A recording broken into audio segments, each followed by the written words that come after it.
Bonjour, bonjour bien-aimé. Notre Dieu est bon, il est vraiment redoutable.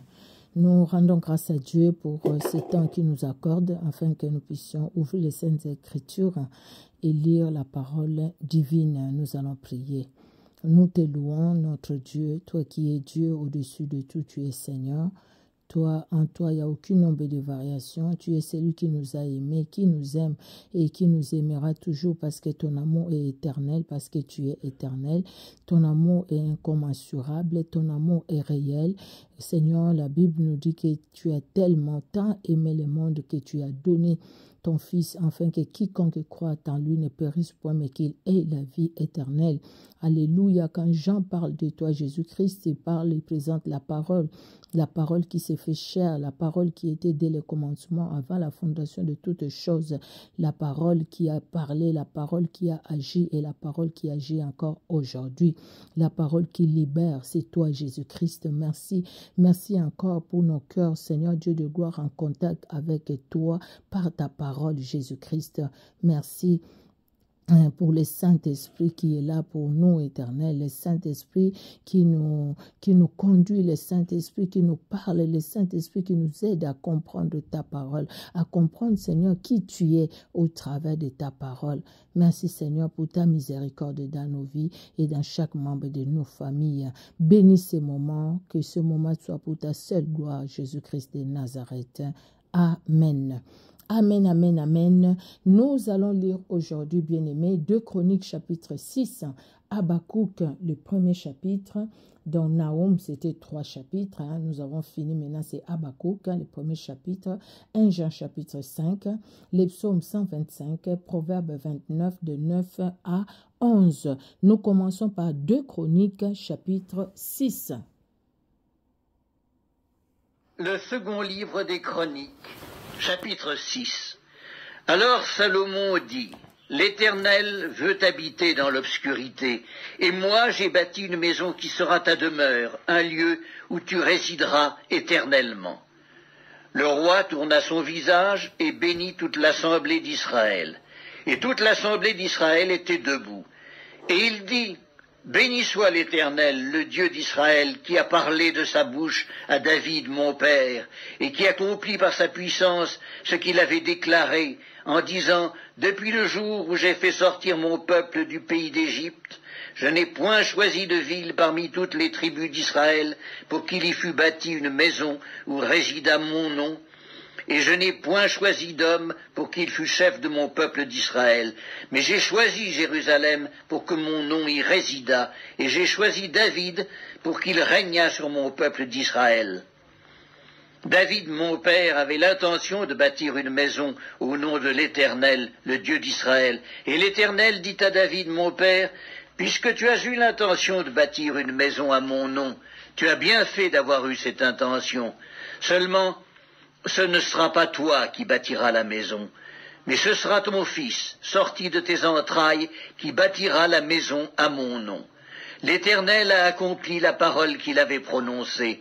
Je me suis élevé à la place de David mon père, et je me suis assis sur le trône d'Israël, comme l'avait annoncé l'Éternel, et j'ai bâti la maison au nom de l'Éternel, le Dieu d'Israël.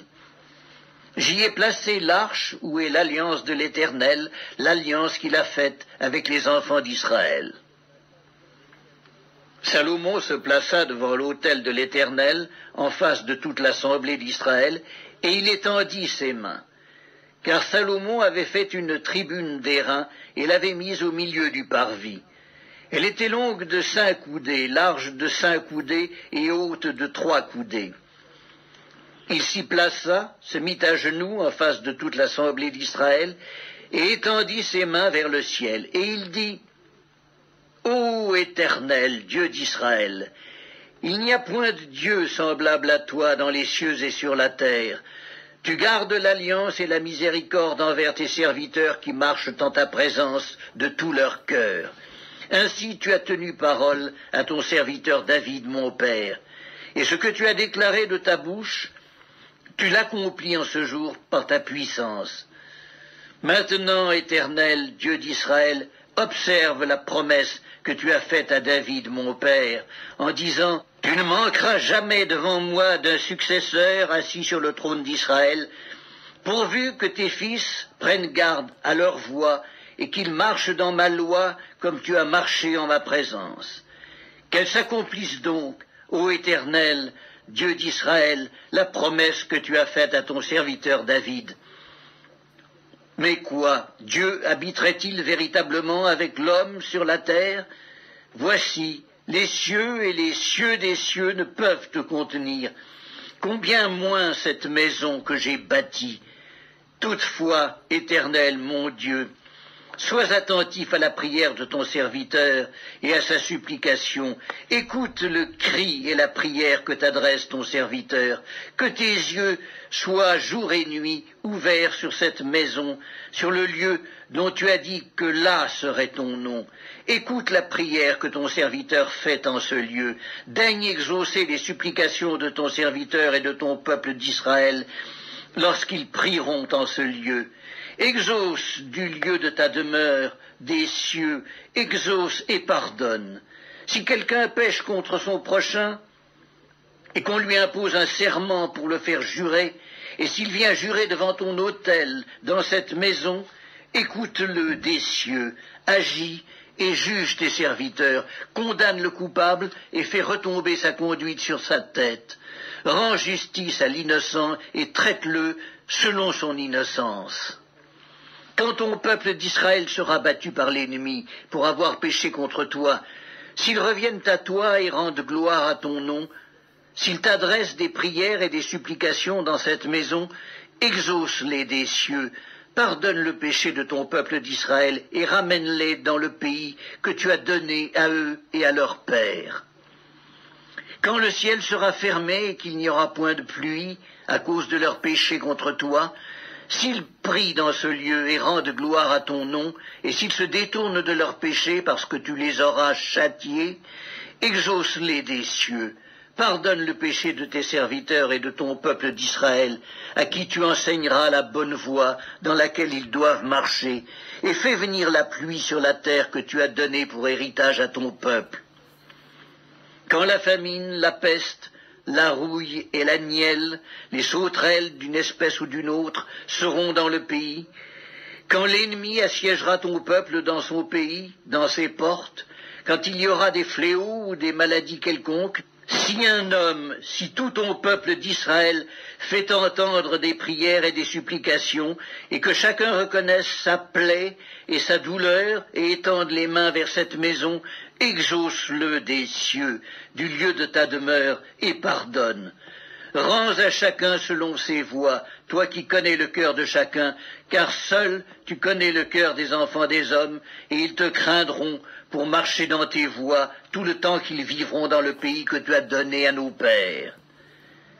Quand l'étranger, qui n'est pas de ton peuple d'Israël, viendra d'un pays lointain, à cause de ton grand nom, de ta main forte et de ton bras étendu, quand il viendra prier dans cette maison, exauce-le des cieux, du lieu de ta demeure, et accorde à cet étranger tout ce qu'il te demandera, afin que tous les peuples de la terre connaissent ton nom pour te craindre comme ton peuple d'Israël, et sachent que ton nom est invoqué sur cette maison que j'ai bâtie. Quand ton peuple sortira pour combattre ses ennemis, en suivant la voie que tu lui auras prescrite, s'il t'adresse des prières, les regards tournés vers cette ville que tu as choisie et vers la maison que j'ai bâtie en ton nom, exauce des cieux leurs prières et leurs supplications et fais leur droit.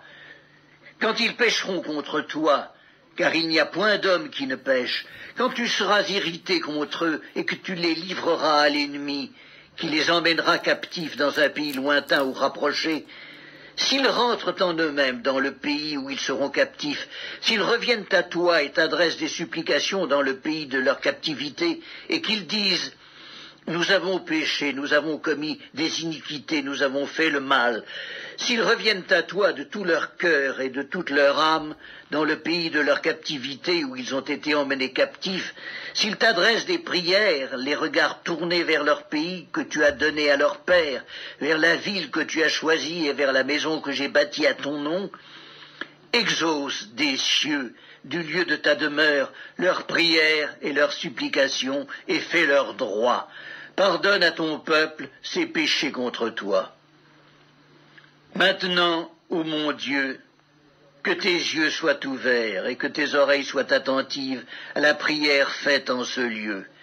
Maintenant, éternel Dieu, lève-toi, viens à ton lieu de repos, toi et l'arche de ta majesté, que tes sacrificateurs, éternel Dieu, soient revêtus de salut et que tes bien-aimés jouissent du bonheur.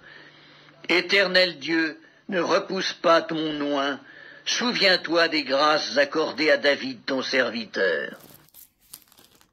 Alléluia. Maintenant, éternel Dieu, lève-toi, viens à ton lieu de repos, toi et l'arche de ta majesté, que tes sacrificateurs, éternel Dieu, soient revêtus de salut et que tes bien-aimés jouissent du bonheur. Éternel Dieu, ne repousse pas ton nom. Souviens-toi des grâces accordées à David, ton serviteur. Aujourd'hui, nous avons notre Jérusalem, nos cœurs. Comme Jésus-Christ disait à la Samaritaine, l'heure vient et elle est déjà venue, où les vrais adorateurs adoreront le Père en esprit et en vérité. Et ça ne sera pas à Jérusalem où il faut aller adorer Dieu, mais dans votre cœur, en esprit et en vérité, en les cherchant de tout notre cœur. Alléluia, Dieu nous entend. Alléluia, nous avons tourné nos regards vers Jésus-Christ, à tourner nos regards bien-aimés dans ses commandements, dans sa parole, afin que nous puissions appliquer nos cœurs. Alléluia. Dieu est Dieu, il est puissant, il est vivant, il est là pour nous, il nous aide par le Saint-Esprit, afin que nous puissions marcher, non pas selon les trains de ce monde, mais marcher selon sa parole. Amen, amen. Nous passons, bien-aimés dans le Seigneur, à notre deuxième lecture. Nous allons dans le livre de Habakkuk, le premier chapitre. Alors, Habakkuk, le premier chapitre, nous sommes dans Habakkuk, voilà, le premier chapitre. Ah, ça n'a pas pris, Habakkuk, premier chapitre, Habakkuk, premier chapitre, voilà.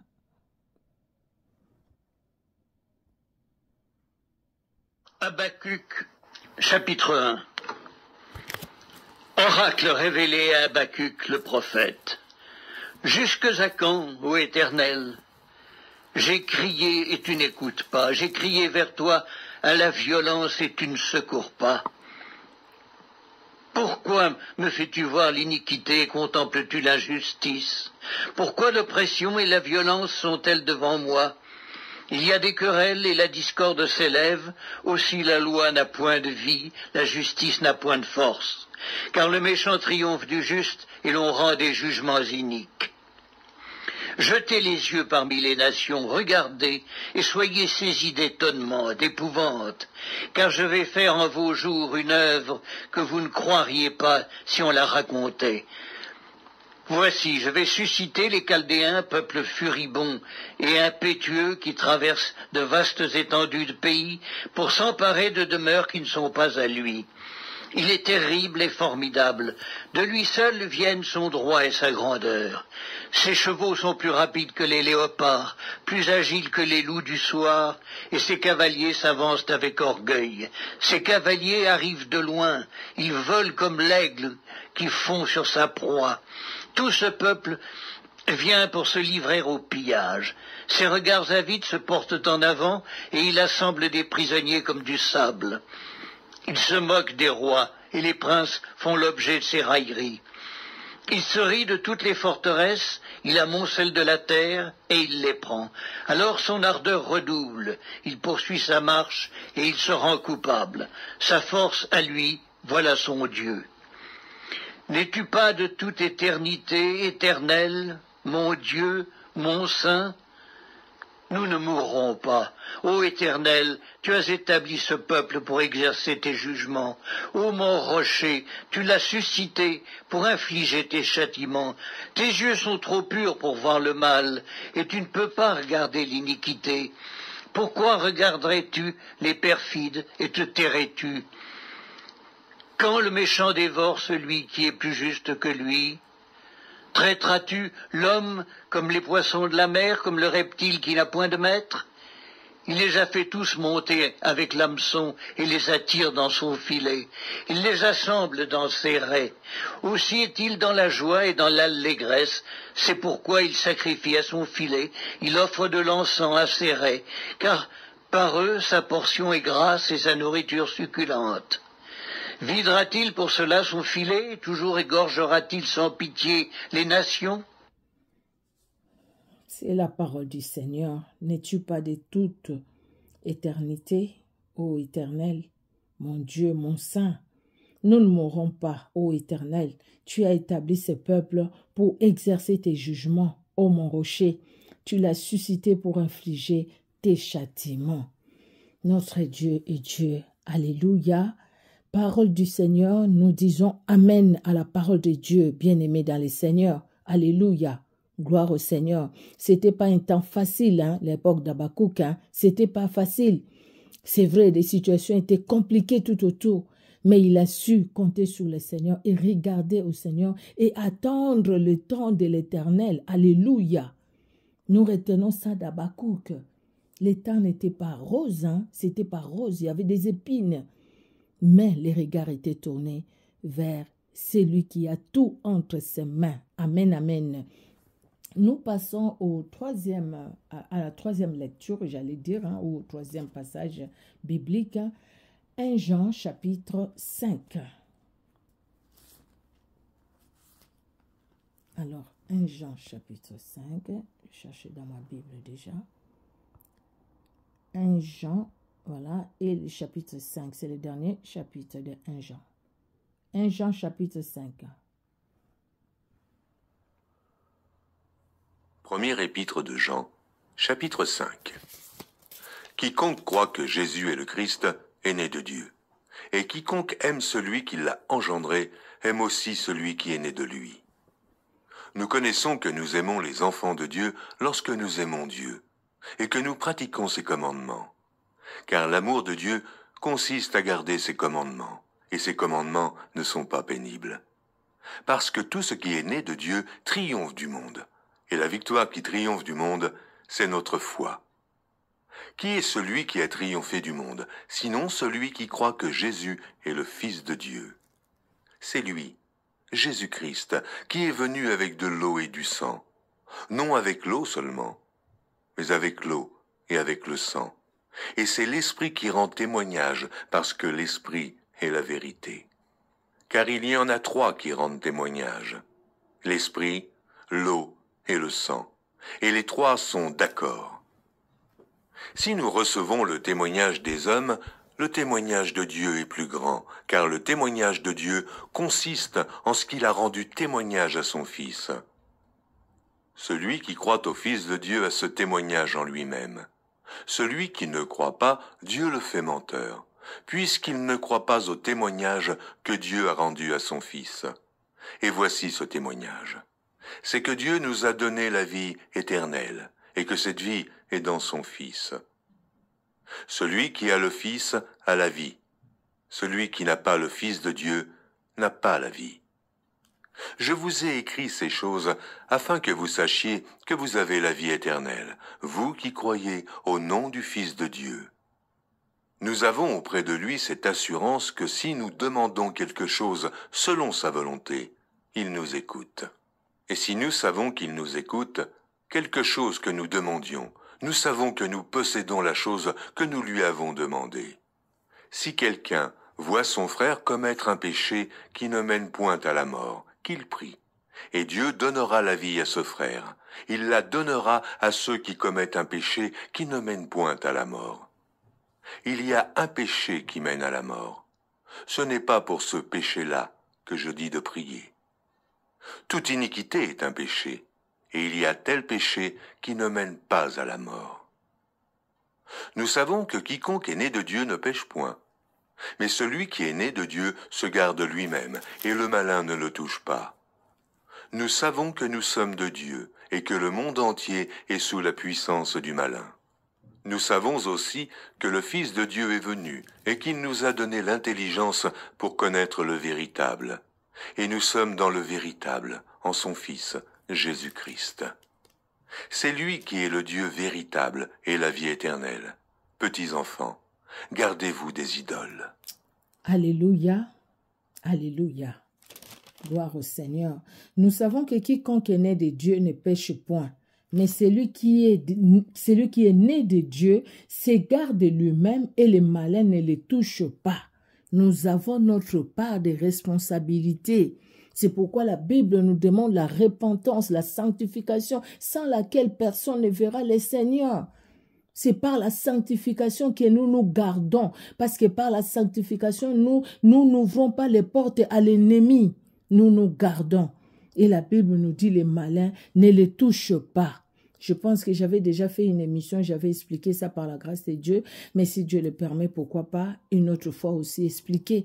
Celui qui est né de Dieu ne pêche point. Nous avons l'avocat auprès du Père, bien-aimé, mais nous n'allons pas continuer à vivre dans les péchés parce que nous avons l'avocat auprès du Père. Dieu est juste, que Dieu nous garde dans son amour. Alléluia. Nous allons passer dans les livres de psaumes, dans les psaumes. Nous allons alors lire les psaumes 125. Les psaumes 125, cantique des degrés. Ceux qui se confient à l'Éternel sont comme la montagne de Sion. Elle ne chancelle point, elle est affermie pour toujours. Alléluia. Des montagnes entourent Jérusalem, ainsi l'Éternel entoure son peuple dès maintenant et à jamais. Car le sceptre de la méchanceté ne restera pas sur le lot des justes, afin que le juste ne tende pas les mains vers l'iniquité. Éternel, répands tes bienfaits sur le bon et sur ceux dont le cœur est droit. Mais ceux qui s'engagent dans des voies détournées, que l'Éternel les détruise avec ceux qui font le mal. Que la paix soit sur Israël, que la paix soit sur ta vie, mon frère, ma soeur, sur ma vie, sur ta famille, comme sur ma famille. Alors, nous allons finir par le livre des Proverbes 29, de 9 à 11. Alors, 29, de 9 à 11. Si un homme sage conteste avec un insensé, il aura beau se fâcher ou rire, la paix n'aura pas lieu. Les hommes décents haïssent l'homme intègre, mais les hommes droits protègent sa vie. Jusque 11. L'insensé met en dehors toute passion, mais les sages la contient. Alléluia. Notre Dieu est bon, il est redoutable. Merci Seigneur Jésus-Christ pour ce temps que tu nous as accordé. Merci pour ta parole éternelle, ta parole qui est la vie. Nous le disons, oui, c'est la vérité. Ta parole est la vie, Jésus-Christ. Gloire à toi, gloire à ton Seigneur pour ta parole dans nos cœurs et pour la soif, Seigneur Dieu de gloire, que tu mets à nous par le Saint-Esprit. Que l'honneur et la gloire montent à toi, éternel. Merci d'étendre ta main puissante dans nos vies et dans chaque membre de nos familles. Merci Père, car tu es merveilleux dans ton amour, dans ta bonté et dans ta fidélité. Au nom puissant de Jésus-Christ. Amen. Amen, amen, amen. Que Dieu, dans son amour, vous bénisse abondamment, bien-aimés dans le Seigneur. On se donne rendez-vous pour la prochaine lecture biblique. Soyez bénis. Au revoir.